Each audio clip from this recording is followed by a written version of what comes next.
Astaghfirullah. Wala haula wala quwata illa billahi wa ba'du.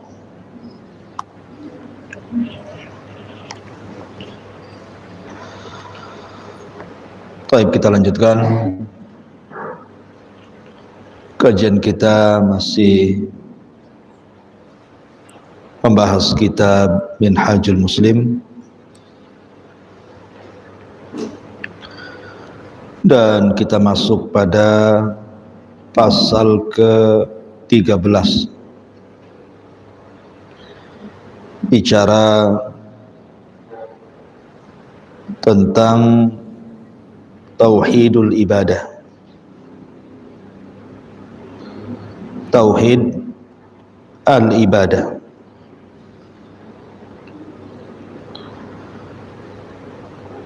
Tauhid ibadah artinya kita bicara tentang tauhid al-uluhiyah. Apa itu tauhid al-uluhiyah? Tauhid dalam rangka mengesahkan Allah Subhanahu wa ta'ala dengan peribadatan kita kepada Allah Subhanahu wa ta'ala.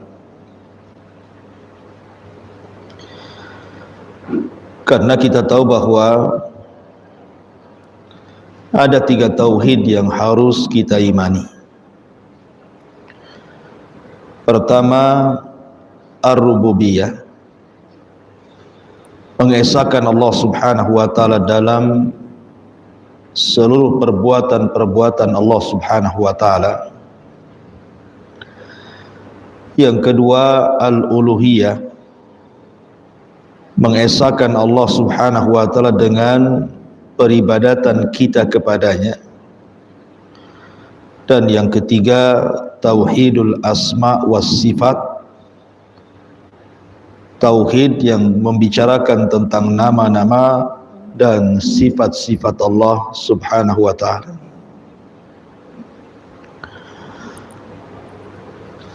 Adapun tauhid rububiyah,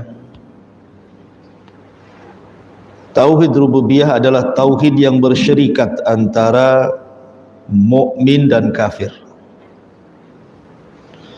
antara musyrik dan muwahhid. Karena tauhid rububiyah itu adalah tauhid fitrah, yang memang setiap manusia difitrahi dengan tauhid rububiyah. Tetapi tauhid uluhiyah inilah yang membedakan antara mukmin dan kafir, yang membedakan antara muwahhid dan juga musyrik. Sehingga kalau hanya bertauhidkan rububiyah saja belum dikategorikan muslim, belum dikategorikan mukmin. Karena orang-orang kafir sendiri meyakini tauhid ini. Sebagaimana firman Allah Subhanahu wa ta'ala, "Wala in sa'altahum man khalaqas samawati wal ard la yaquluna Allah."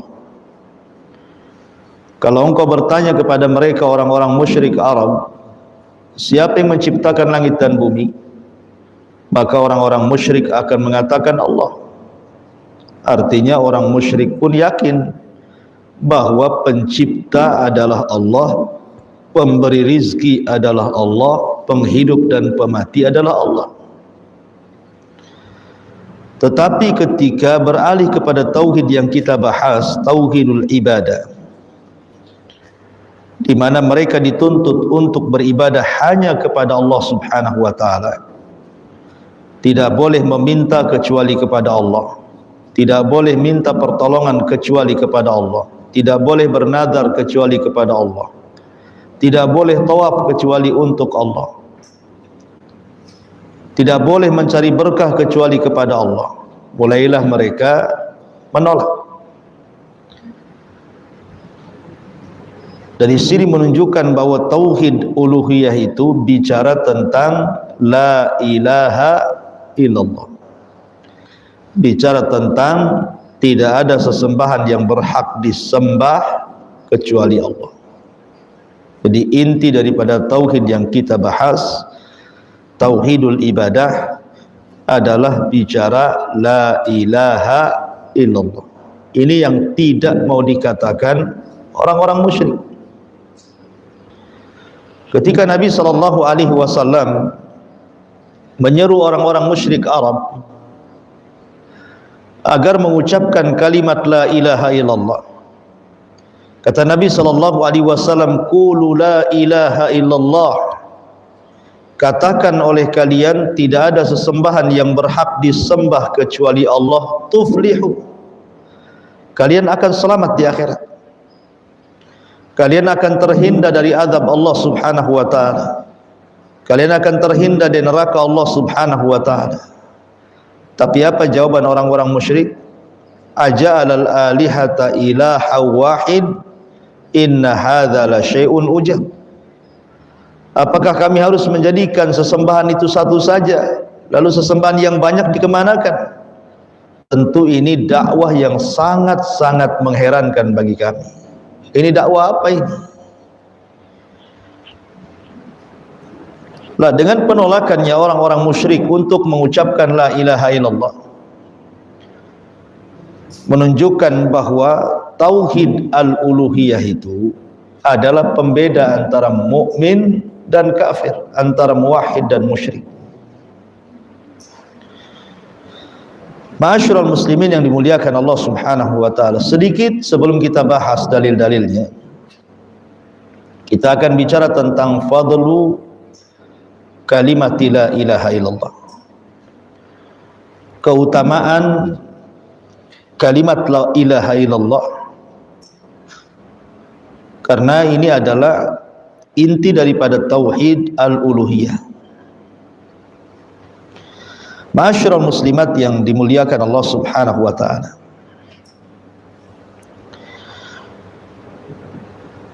suatu ketika diriwayatkan oleh Imam At-Tirmidzi dari sahabat Imran ibn Husain radhiyallahu anhu. Imran ibn Husain ini bercerita tentang bapaknya namanya Husain. Ketika Nabi SAW hijrah dari Mekah ke Madinah, Nabi SAW berdialog dengan Husain, ayah daripada Imran ibn Husain.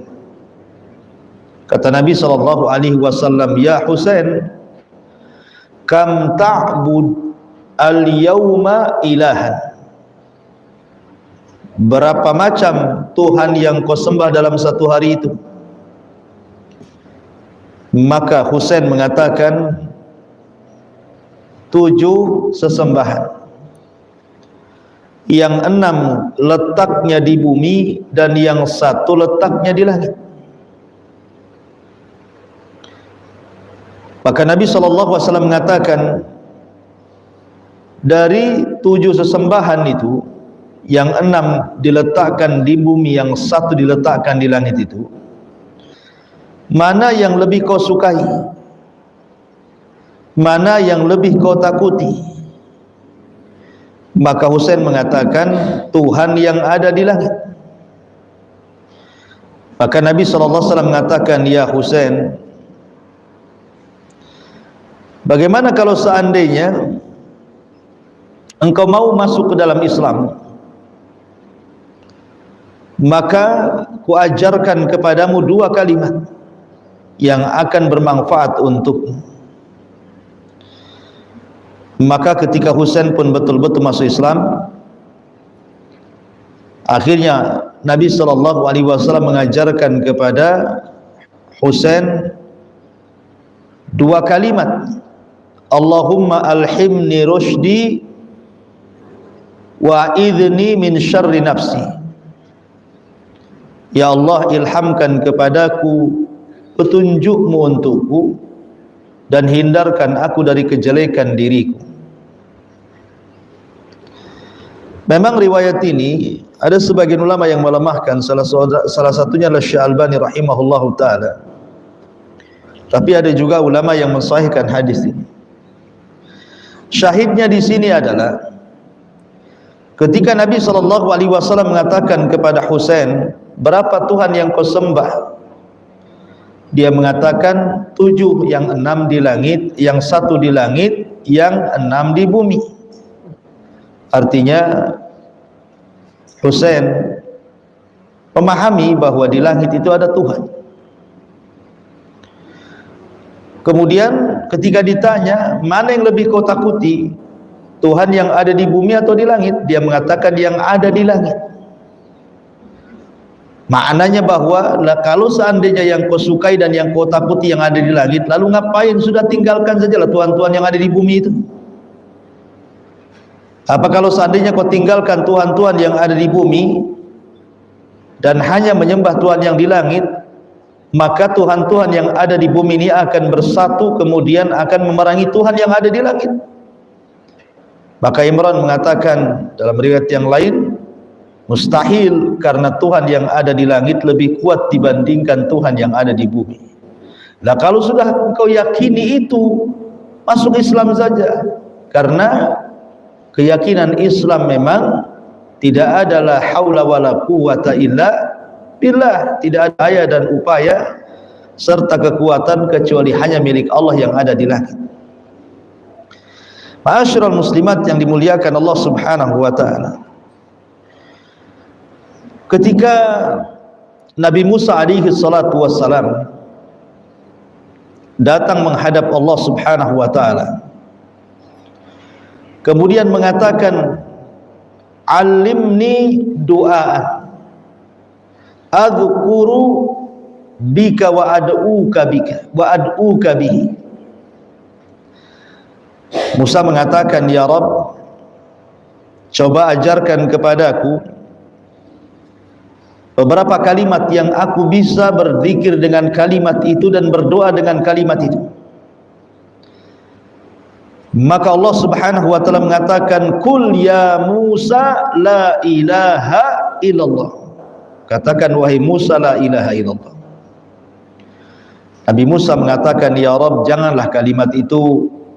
Kalimat itu banyak orang yang mengucapkannya. Saya ingin kalimat yang lain yang tidak diucapkan banyak manusia." Maka Allah mengatakan, "Qul ya Musa la ilaha illallah." Wahai Musa, sudah ucapkan la ilaha illallah, itu sudah cukup. Kemudian Allah Subhanahu wa taala memberitahu tentang keutamaannya. Ya Musa, seandainya Allah Subhanahu wa taala letakkan 7 lapis langit dan 7 lapis bumi di satu neraca, dan la ilaha illallah diletakkan di neraca satunya, malat bihinna la ilaha illallah. Tentu kalimat la ilaha illallah itu jauh lebih berat dibandingkan langit dan bumi. Kenapa? Karena la ilaha illallah adalah kalimatut tauhid, kalimat tauhid. Sementara kalimat tauhid itu adalah sebab diciptakannya langit dan bumi. Kenapa Allah menciptakan langit? Kenapa Allah menciptakan bumi? Kenapa Allah menciptakan gunung-gunung, sungai-sungai, laut-laut? Bahkan kenapa Allah menciptakan kita manusia dan juga jin serta malaikat dan makhluk yang lainnya? Allah mengatakan, "Wa ma khalaqtul jinna wal insa illa liya'budun." Tidaklah aku ciptakan jin dan manusia atau segenap makhluk yang Allah ciptakan melainkan hanya untuk mentauhidkan Allah, beribadah kepada Allah, tauhidul ibadah. Ya. Itu sebabnya kenapa kalimat la ilaha illallah itu memberatkan seluruh makhluk yang Allah ciptakan, karena memang makhluk diciptakan karena tauhid. Ingat ibu hadis Bitaqah, ketika ada seorang laki-laki pada hari kiamat itu didatangkan kepada Allah Azza wa Jalla. Kemudian laki-laki ini yang didatangkan kepada Allah Subhanahu wa taala itu membawa di tangannya 99 catatan. 99 catatan, semua isinya kejahatan dia. Ketika menghadap Allah Subhanahu wa taala, maka Allah Subhanahu wa taala mengatakan kepada orang yang membawa 99 catatan semua kejahatannya. Kata Allah, coba bentangkan satu saja catatan, saya ingin melihat apa isinya. Maka dibentangkanlah satu catatan itu.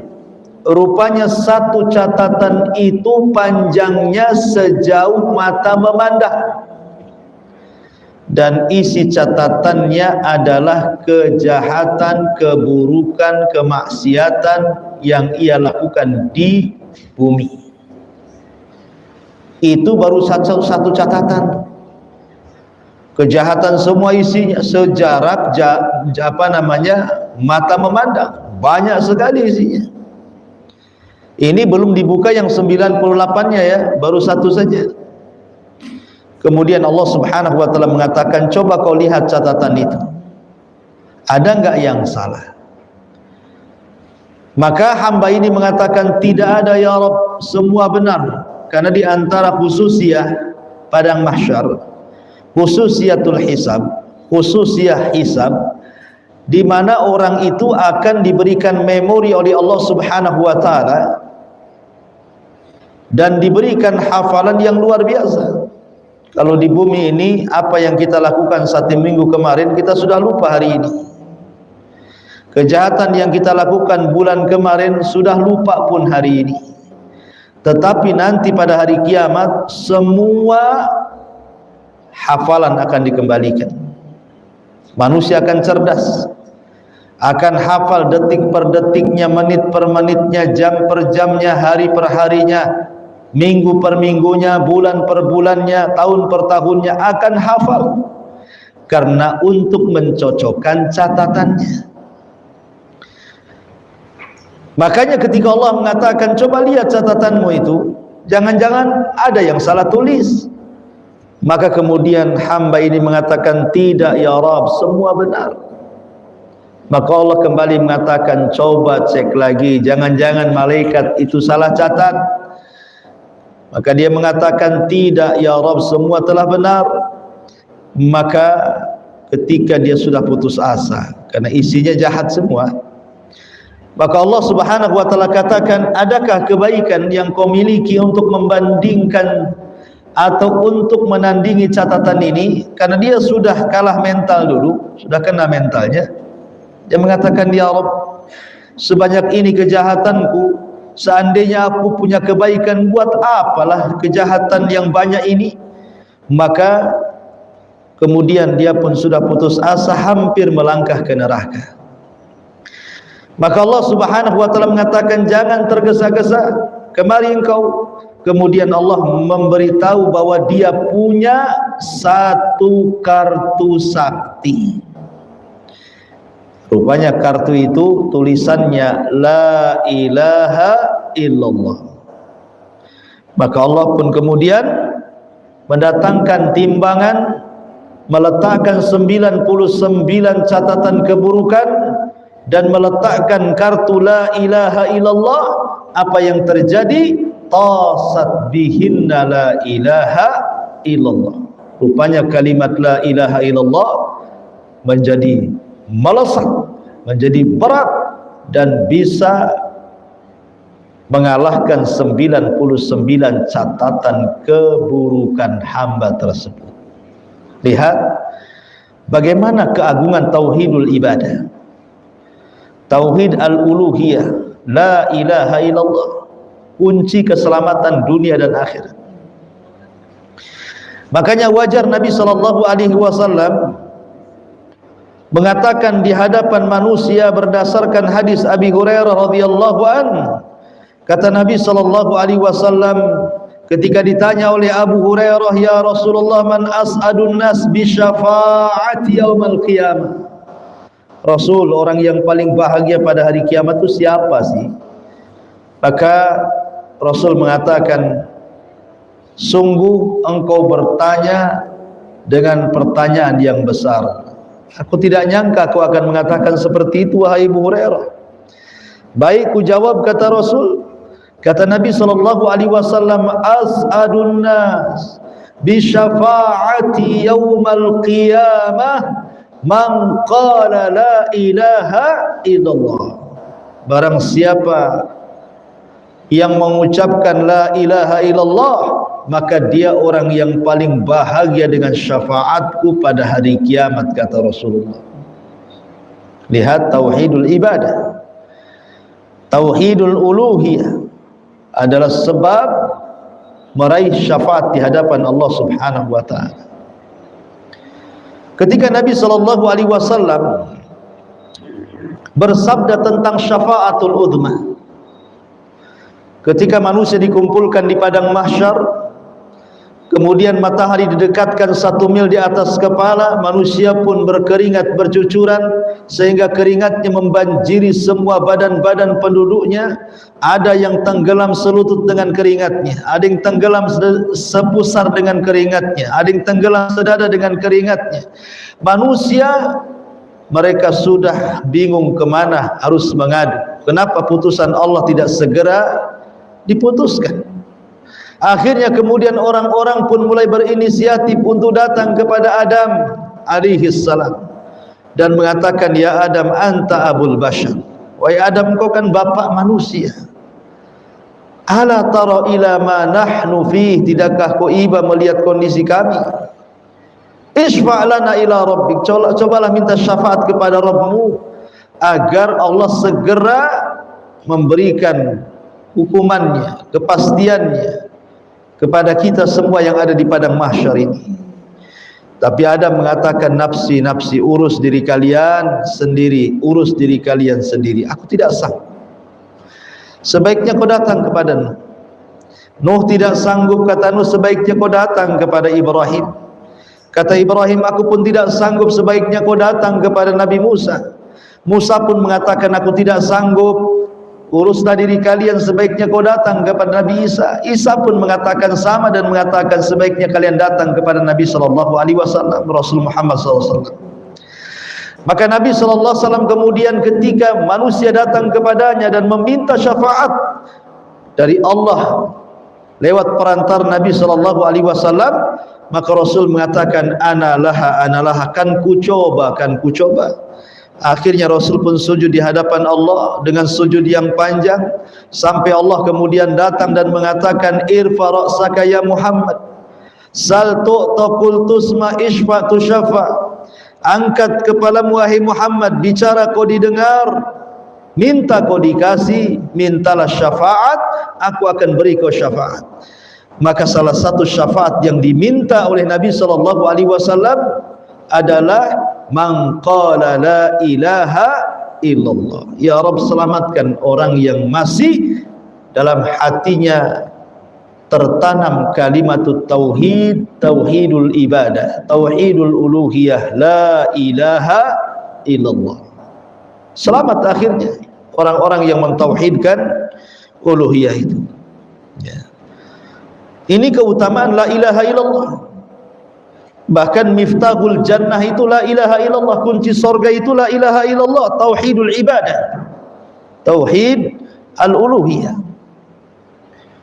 Ma'asyiral muslimat yang dimuliakan Allah Subhanahu wa taala, sampai-sampai dikisahkan oleh Abdul Aziz ibn Ruwad rahimahullahu taala, ada seseorang yang orang Badui, orang Arab, orang Badui lah, orang yang tidak berpendidikan. Dia membangun musola atau masjid, kemudian di sekitar masjid itu dikelilingi oleh batu. Jadi di luar masjid itu dia letakkan beberapa batu dalam bentuk berhala. Jadi Arab Badui ini kalau habis sholat, maka dia keluar, kemudian dia akan menghadap ke 7 batu itu. Jadi kalau habis sholat dia datang ke satu batu yang bentuk berhala dan mengatakan engkau itu tidak punya manfaat dan tidak punya madarat. Kemudian datang ke satu batunya lagi, engkau tidak mendatangkan manfaat dan tidak mencegah madarat. Kemudian datang lagi ke batu yang ketiga, dia ngomong gitu lagi, engkau itu hanya batu, tidak mendatangkan manfaat dan tidak mencegah madarat. Kemudian datang ke batu keempat sampai ke 7, dan ia lakukan setiap hari selepas sholat. Dia mengatakan, menghinakan batu-batu berhala itu. Pokoknya kalau selepas sholat dia menghadap batu dan menghinakan batu itu. Engkau bukan Tuhan, engkau tidak mampu mengabulkan doa, engkau ini macam-macam. Pokoknya dihinakan 7 batu itu. Jadi sebelum wafatnya dimimpikan bahwa dia A'rab ini ketika pada hari kiamat dibentangkan padanya pintu-pintu neraka. Dan pintu neraka itu ada berapa, Bu? Ada 7. Beda dengan pintu sorga 8. Jadi setiap kemudian dia mendekati pintu neraka yang satu, tiba-tiba ada batu. Dan batu itu membesar dan menutup pintu neraka yang satu. Kemudian dia datang ke neraka yang kedua, ke pintu neraka yang kedua, tiba-tiba ada batu lagi. Kemudian batu itu membesar, akhirnya kemudian menutupi pintu. Dan begitu seterusnya sampai 7 pintu neraka tertutup dengan batu yang sangat besar itu. Kemudian dikisahkan kenapa kok dia mendapatkan kebahagiaan ditutup pintu-pintu neraka sehingga dia tidak bisa masuk neraka. Akhirnya dia dimasukkan ke dalam surga. Ini kebahagiaan. Karena semasa di dunia dia tidak yakin dengan batu, dia tidak yakin dengan berhala, dia hanya yakin dengan Allah Subhanahu wa ta'ala. Begitulah orang yang mentauhidkan Allah, Allah akan selamatkan dia. Ya. Ma'asyiral muslimat yang dimuliakan Allah Subhanahu wa ta'ala, Nabi SAW pernah mengatakan di hadapan para sahabatnya, umirtu an uqatilan nas hatta yashhadu an la ilaha illallah wa anna muhammadar rasulullah. Kata Nabi SAW, aku diperintahkan untuk memerangi manusia sampai mereka mengucapkan kalimat la ilaha illallah, kalimatut tauhid, tauhidul uluhiyah, tauhidul ibadah. Ya. Artinya Nabi SAW diperintahkan menyerang itu disebabkan kalimat la ilaha illallah. Syariat jihad tegak itu karena la ilaha illallah. Kenapa Allah turunkan kitab mulai dari Taurat, Injil, kemudian Zabur sampai Al-Quran? Tidak lain dan bukan karena la ilaha illallah. Kenapa Allah Subhanahu wa ta'ala utus para nabi dan rasul? Hampir 124.000 nabi, 315 rasul diutus oleh Allah Subhanahu wa ta'ala ke permukaan bumi. Tidak lain dan bukan karena tauhid. Kenapa Allah Subhanahu wa ta'ala syariatkan jihad sampai perang? Nabi SAW itu dalam berbagai macam peperangan melawan orang-orang musyrik sampai kepada Yahudi, tidak lain dan bukan karena la ilaha illallah. Tauhidul ibadah, tauhid al-ibadah, tauhid uluhiyah. Makanya Nabi SAW pernah suatu ketika marah kepada Usamah ibn Zaid. Usamah ibn Zaid ini suatu ketika dia menghadapi orang musyrik yang lemah. Dalam peperangan si musyrik ini lari, dikejar sama orang Ansar dan juga Usamah ibn Zaid. Rupanya dia tidak ada jalan untuk melarikan diri. Ketika orang Ansar menghunus pedang dan hendak membunuh, tiba-tiba orang ini mengucapkan kalimat la ilaha illallah. Akhirnya orang Ansar pun pergi meninggalkan orang ini. Kemudian didekati oleh Usama ibn Zaid dan mengatakan la ilaha illallah kedua kalinya, tetapi tetap Usama membunuhnya. Akhirnya kabar pembunuhan ini sampai kepada Rasul. Rasul memanggil Usama dan mengatakan, ya Usama, kenapa engkau membunuh orang yang sudah mengucapkan la ilaha illallah?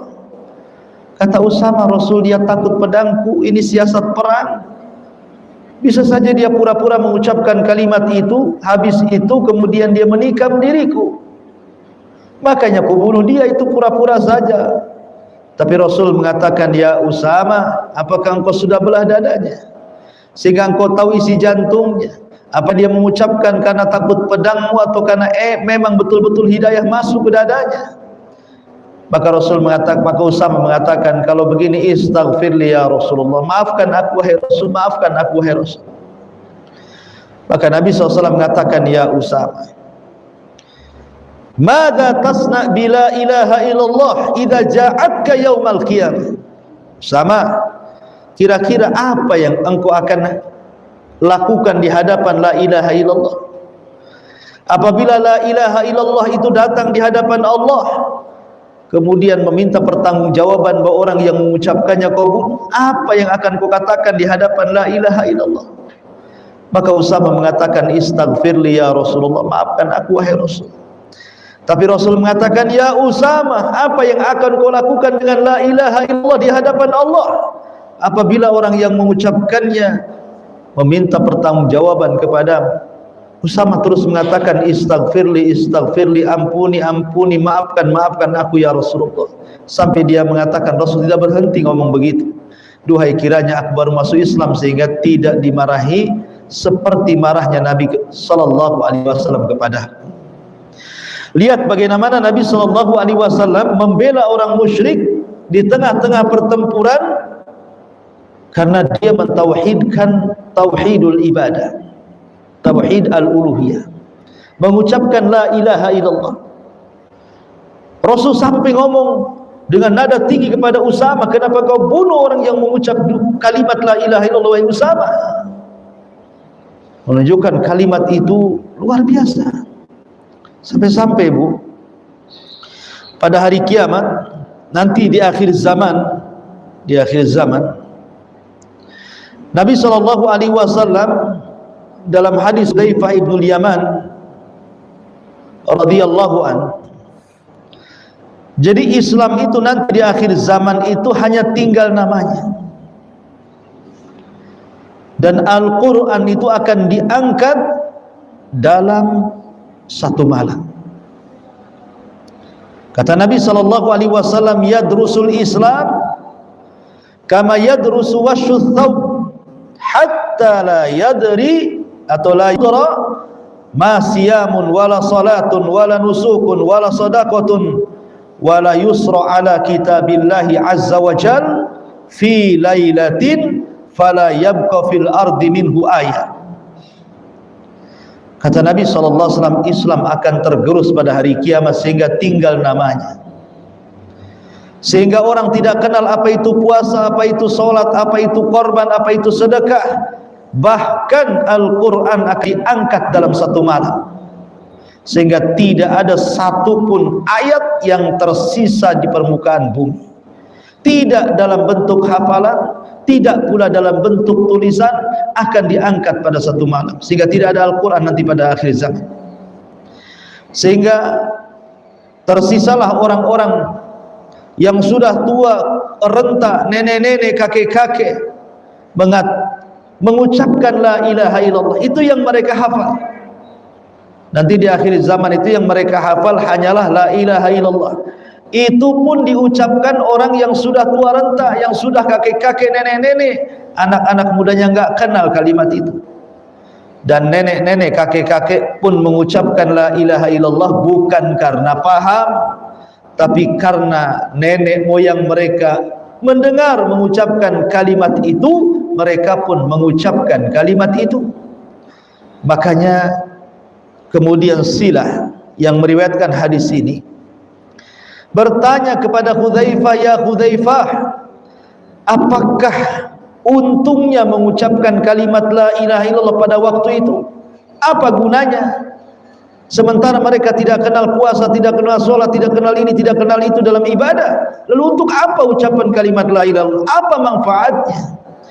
Maka Hudzaifah bin Yaman mengatakan tunjihim minan nar, tunjihim minan nar. Ya silah, kalimat itu tetap akan menyelamatkan mereka dari api neraka. Kalimat itu akan menyelamatkan mereka dari api neraka. Begitulah kalimat tauhid, kalimat la ilaha illallah. Coba perhatikan dalil-dalil muallif rahimahullahu taala di sini. Beliau menyebutkan tentang beberapa dalil. Pertama, dalil naqli. Yang kedua, dalilul aqli. Pertama, dalil naqli. Maksudnya naqli di situ artinya dalil Al-Quran atau sunnah itu disebut naqli. Kalau dalil akal itu disebut aqli. Satu, Allah perintahkan agar beribadah hanya kepada Allah. La ilaha illa ana fa'budni. Tiada Tuhan yang berhak disembah kecuali aku, maka beribadahlah kepadaku. Wa iyaya farhabun, dan hanya kepadakulah kalian hendaklah takut. Artinya di sini bahwa tauhid ibadah atau tauhid uluhiyah itu adalah tidak menyembah kecuali hanya kepada Allah. Qul inna salati wa nusuki wa mahyaya wa mamati lillahi rabbil alamin. Katakan ya Muhammad, salatku, penyembelihanku, hidupku dan matiku semua aku serahkan kepada Rabb semesta alam. Artinya bahwa tidak boleh menyimpangkan satu jenis ibadah pun kalau orang sudah mengucapkan la ilaha illallah. Karena makna la ilaha illallah itu artinya tidak ada sesembahan yang berhak disembah kecuali Allah.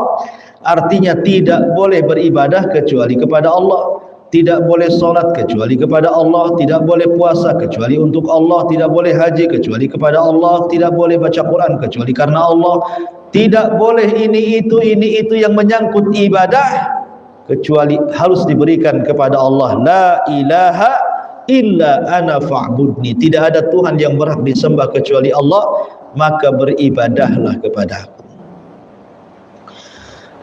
Kemudian Allah juga mengatakan setelah menyebutkan sifat-sifat atau 5 sifat orang yang beriman di permulaan Al-Baqarah, kemudian 2 sifat orang kafir di pertengahan Al-Baqarah.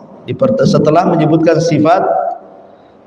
sifat-sifat orang yang beriman 5 ayat, setelahnya sifat-sifat orang kafir 2 ayat, setelahnya belasan ayat bicara tentang munafik.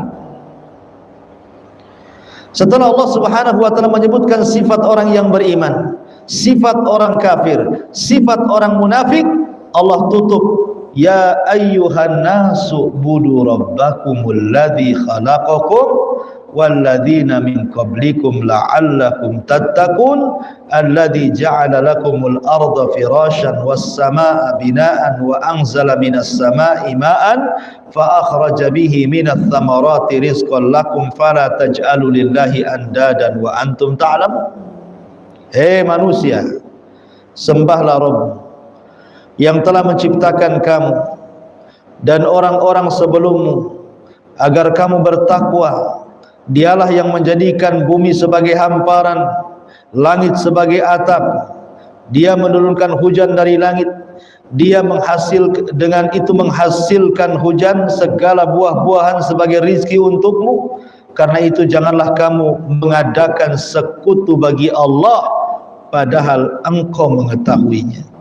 Lihat, setelah Allah sebutkan sifat orang yang beriman, sifat orang kafir, sifat orang munafik, kata Allah, ya ayyuhan nasu budu rabbakum. Hei manusia, mau kamu beriman, mau kamu kafir, mau kamu munafik, u'budu rabbakum, tetap beribadahlah kepada Rabb kalian. Tetap sembah Allah, tauhidkan Allah. Siapapun Anda, mau mukmin mau kafir, mau munafik mau fasik, kalian harus menyembah Rabb kalian. Ya ayyuhan nasu ubudu rabbakum. Karena tauhid itu adalah kewajiban yang pertama dan kewajiban yang terakhir. Orang harus mengucapkan la ilaha illallah di permulaannya. Dan kalau ingin selamat, ucapkan juga kalimat itu di akhirnya. Man qala la ilaha illallah fi akhiri kalamihi dakhalal jannah. Barang siapa yang mengucapkan kalimat la ilaha illallah di akhir kehidupannya, maka dia masuk surga. Ya. Karena kewajiban awal dan akhir itu la ilaha illallah. Kewajiban setiap manusia la ilaha illallah. Kenapa kita harus menyembah kepada Allah saja? Tidak boleh menyembah kepada selain Allah. Di sini Allah jawab, karena Allah telah menciptakan kalian. Allah telah menciptakan kalian dan orang-orang sebelum kalian. Allah telah menjadikan bumi untuk kalian terhampar. Allah sudah menjadikan langit sebagai atap. Allah telah turunkan dari langit hujan. Dengan hujan itu Allah tumbuhkan tumbuh-tumbuhan, biji-bijian, buah-buahan sebagai rizki untuk kalian. Masa setelah itu semuanya kalian menyekutukan Allah? Di mana akalnya? Ya. Begini Bu ya, saya contohkan yang mudah-mudah saja. Sering saya contohkan, kalau ibu atau seseorang lah, jangan ibu, pulang kerja jam 1 malam, tiba-tiba kecelakaan tunggal, motornya nabrak tiang listrik, dor, langsung dengan kecepatan tinggi, langsung tergeletak, darah di kepala mengalir, kemudian tangan dan kaki juga patah tulang, nggak ada orang. Kemudian berteriak-teriak kesakitan, nggak ada yang nolong. Tiba-tiba saat-saat kritis dia, datang mobil pribadi. Tiba-tiba melihat ada orang kecelakaan, langsung ditolong, langsung dibawa ke rumah sakit, langsung diobati, yang patah langsung dioperasi, kemudian darah yang banyak keluar langsung diberikan darah, sampai akhirnya dengan perjuangan yang luar biasa dia pun sembuh. Semua yang nanggung biayanya orang yang nolong ini, padahal dia tidak nabrak, hanya nolong saja. Betul-betul ditolong sampai dia sembuh, tidak jadi mati. Kemudian yang patah bisa sembuh lagi dengan cara operasi. Dengan perjuangan dia pun sembuh. Kira-kira nih, kira-kira orang ini akan bersyukur enggak sama orang yang nolong itu? Pasti bersyukur. Orang ini akan melupakan kebaikan orang ini enggak? Saya kira enggak akan pernah melupakan kebaikan. Kalau bukan karena dia, tentu dia sudah tewas di jalan, sudah kritis. Dia tidak akan melupakan kebaikan orang yang nolong ini. Coba bayangkan,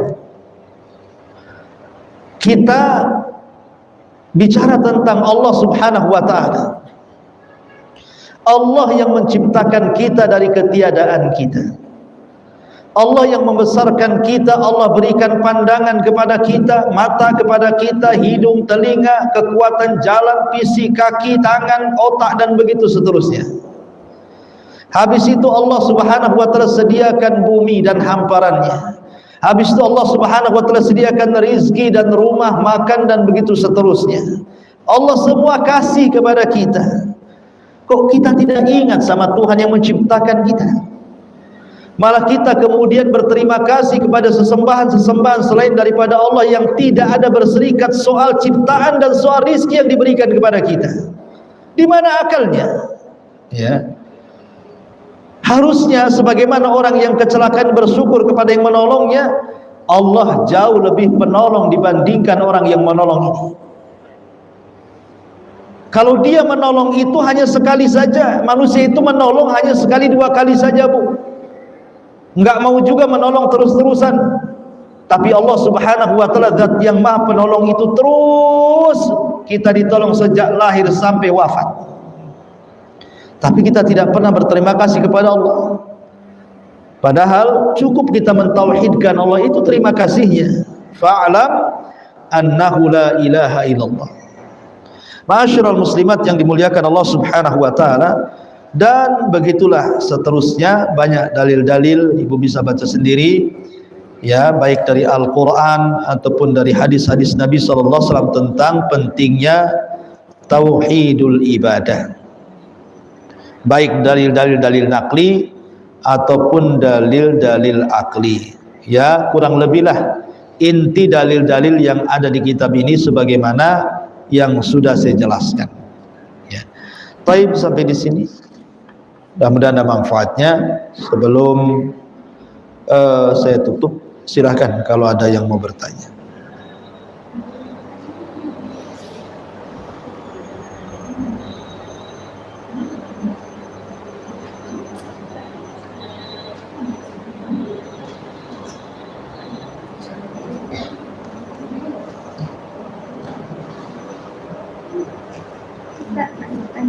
Oke.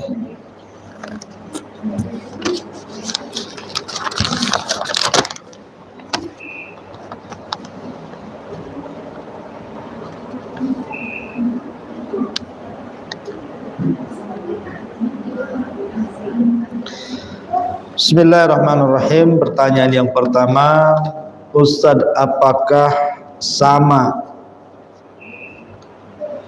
arti dari sumpah demi Allah dengan wallahi? Mohon pencerahannya. Iya, wallahi itu bagian daripada sumpah. Jadi ada waktu sumpah di dalam bahasa Arab itu terkadang menggunakan tallahi, terkadang menggunakan billahi, terkadang menggunakan wallahi.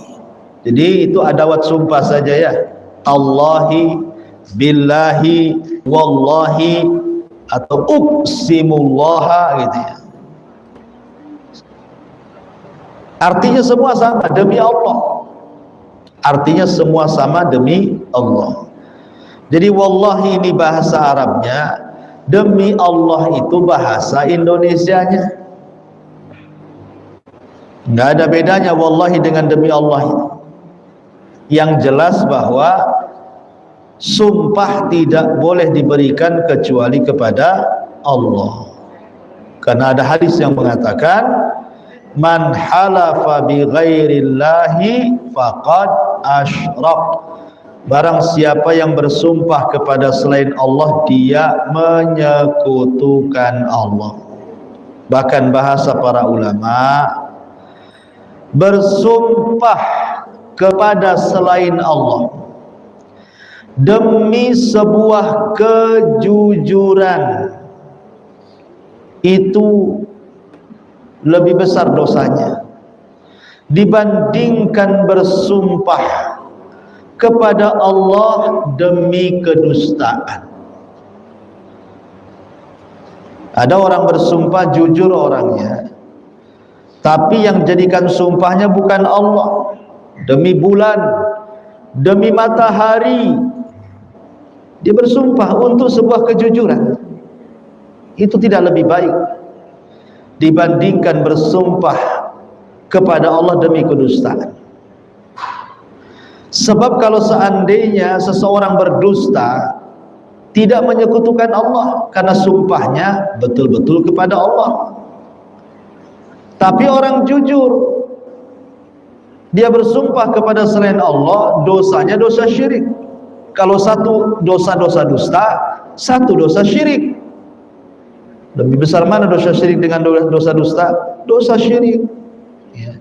Maka bersumpahlah kepada Allah, jangan bersumpah kepada selain Allah. Bismillah, Ustadz Afwan mau tanya, kalau ada saudari kandung marah-marah setelah dinahi mungkar, Apakah itu memutus tali silaturahim? Syukran wa jazakallahu khairan. Iya, alhamdulillah. Mengajak kepada kebaikan, mencegah kepada kemungkaran, itu kewajiban setiap muslim, terutama di dalam keluarga. Ayah menasihati ibu, orang tua menasihati anak, anak menasihati orang tua, saudara menasihati saudara yang lainnya, itu sudah kewajiban. Dahulu di zaman Bani Israel ada dua orang, yang satu baik, yang satu jahat. Yang baik ini selalu memberi nasihat, bagus sampai di situ. Walaupun yang tidak bagus, dia mengucapkan kalimat-kalimat yang melampaui takdir Allah.